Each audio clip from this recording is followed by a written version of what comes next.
Hi there, Agile friends. Get ready for the World Tour of Agile at the Agile Online Summit 2023. You can join us from October 24th to 26th for a global showcase of cutting-edge Agile practices and insights. Join us at agileonlinesummit.com. This year, we will be featuring some of the best work done around the world and world-class keynotes. You can check all of that at agileonlinesummit.com. But the best part is that your ticket is on us. That's right, it's free to attend and immerse yourself in the world of Agile excellence. Don't miss out on this opportunity to level up your skills and network with peers and industry experts. Mark your calendars and secure your spot at AOS 23 today by visiting agileonlinesummit.com. So get your free ticket or opt for the full digital pass that lets you keep all the conference videos forever and organize, why not, Agile learning sessions at work. You can get the full digital access at agileonlinesummit.com. I'll see you in the conference floor. Hello, everybody. Welcome to our Friday TGIF and Product Owner episode this week with Zach Stone. Hey, Zach, welcome back. Hey, thank you for having me. I'm very excited that it is Friday. Absolutely. Let's pop open a can of your favorite beverage and start talking about product owners who are potentially the most critical enabler for the team. I mean, we all know what a bad product owner can do to a team. And let's start right there, Zach. Share with us what might have been potentially the worst product owner anti-pattern you've witnessed in your career.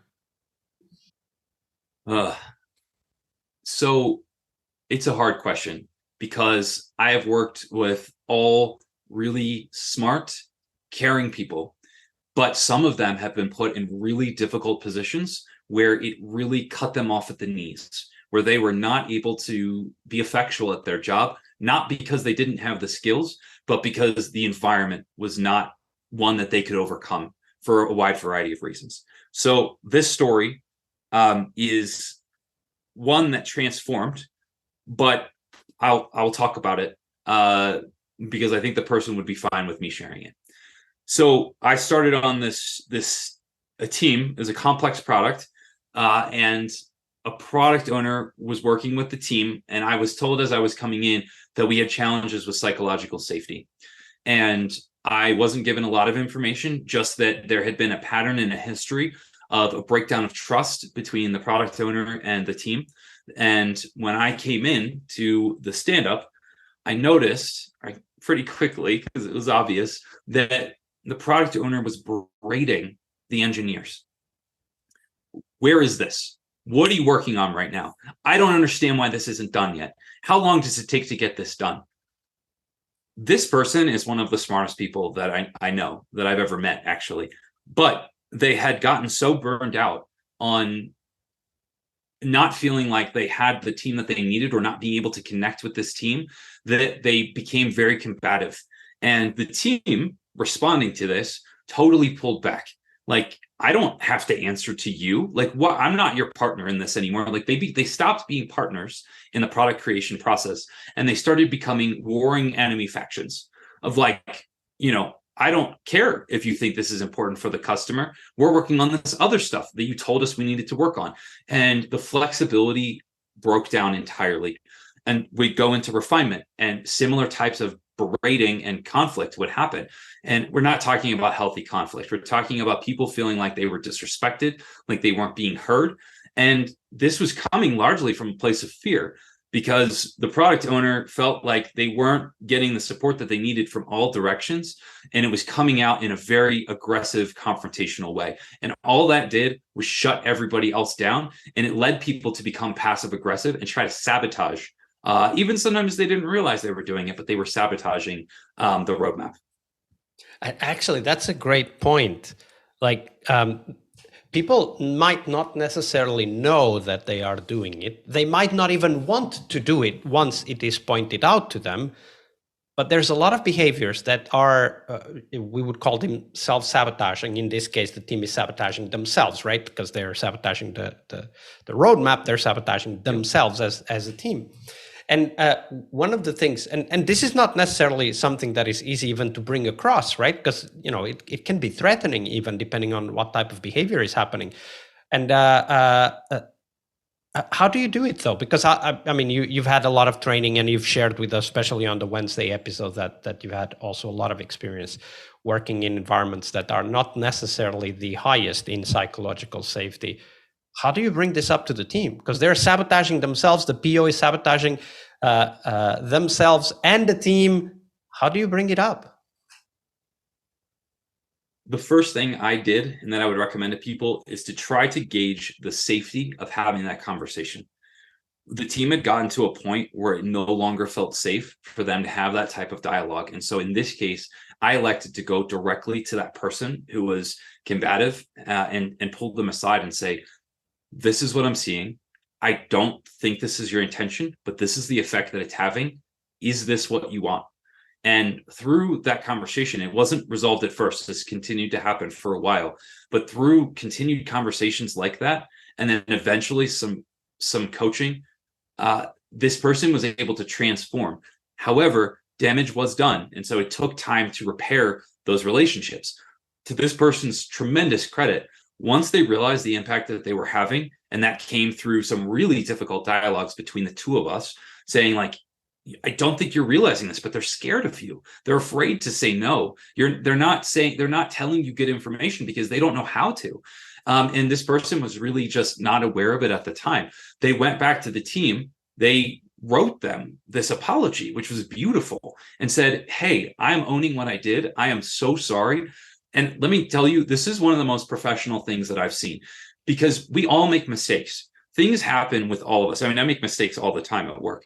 But I truly believe a sign of a good professional is the ability to adapt, to own your mistakes, and to grow from them. And this person has transformed. When I talk to engineering managers and engineers now, this is one of their favorite people to work with, because this person was super passionate and they were super in the weeds. They really cared about the work, but it was just manifesting in a not healthy way.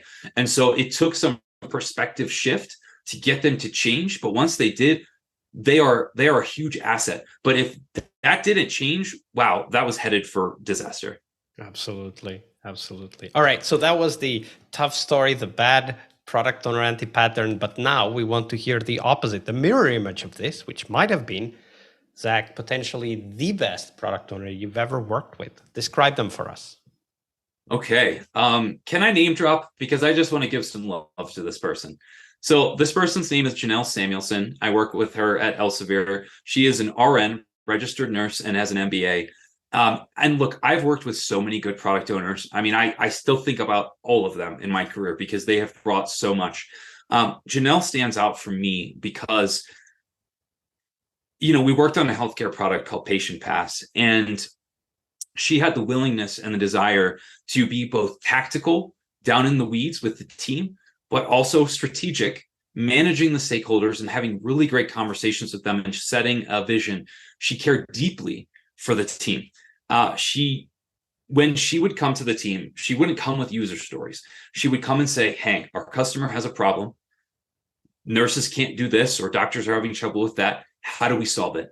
And then she would dive in with the engineers and just like dig apart these problems. And she would share her expertise as a nurse, as a former RN, and just be in it with the team with no expectation of where we absolutely needed to go, but with an open-mindedness that, a lot of times we would get to a place that we would always get to where the business needed us to be. But the way in which we did it was so collaborative, so authentic, and so engaging that she was loved. She still is loved.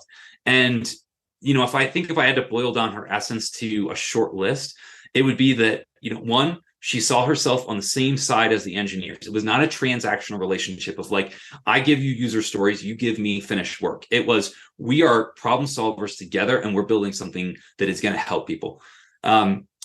Two, she dug deeper. She didn't take stakeholder requests on its face. She would get a request of like, hey, this would be a good feature. And then she would go back out into the world. She would talk with the team. And then she would go back to those stakeholders and say, hey, look, really great idea, but let's try this. And it really protected the team. And a lot of times I saw that as my role, but in this case, I did not have to do that as much. I could really focus on just the health and well-being of the team. And it was right in the middle of right at the start of the isolation, the lockdown of the pandemic. People were struggling, and I could throw all of my energy at creating and supporting a healthy and well team. And, a lot of that came from Janelle and our tech lead, Alex, and just all of them. They were a high point in my career working with those folks, because we had minor conflict, but it was always for the betterment of each other and the product. And so Janelle really drove and led a lot of that. And it never felt like a transaction. It was always collaborative and transformational. So that is my greatest PO story. And I hope that she hears it. Collaborative and transformational. Those are definitely great words to hear about a PO. So great story. Thank you for sharing, Zach. So Zach, we're close to the end, but before we do tell us, where can people find out more about you and the work that you're doing? Well, I recently spoke at the Global Scrum Gathering in Portland on my work with the team that was in Ukraine during the war, and taking a systems lens to how to support teams through crisis. I worked in crisis. I've worked in a lot of different environments, usually in communities that were under stress or in crisis or in violence. And these days, working in technology, I really try to bring that with me. So I believe what's coming next is a period of instability that we're working through, and that all of us as leaders in this space need to be ready to pivot quickly and change our mindset so that we can navigate this new world of work. I have a website that I built for that talk called nochaosteam.com, and people can come and visit there, or they can check out my LinkedIn. It's an easy place to find me. Absolutely. And do reach out to Zach, and why not visit the website, learn more about the work that he's doing, and maybe invite him over for a talk at your company.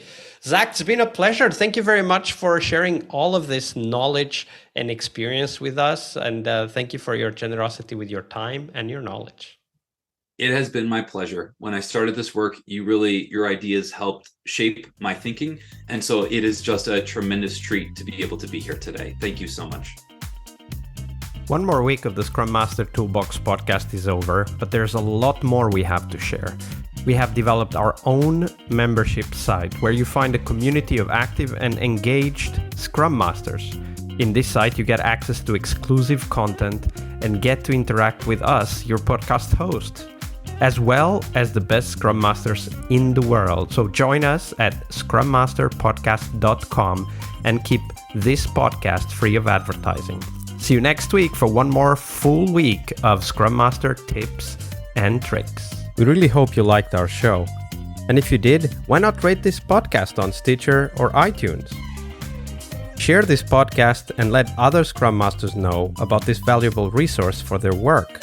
Remember that sharing is caring.